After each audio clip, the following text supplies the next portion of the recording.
ህይወት ውስጥ በጣም እንሳሳታቸው ነገሮች ውስጥ አንዱ ችግር ሁሉ ችግር ይመስለናል። ችግር ራሱ ኸይር ይዞ ይመጣል።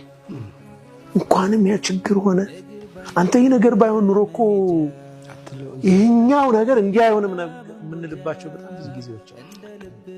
እምናያት ከአሁን በፊት አንስቻለሁ ስፔክትረም ነው ሀያት። ህይወት እንደዚህ ነው።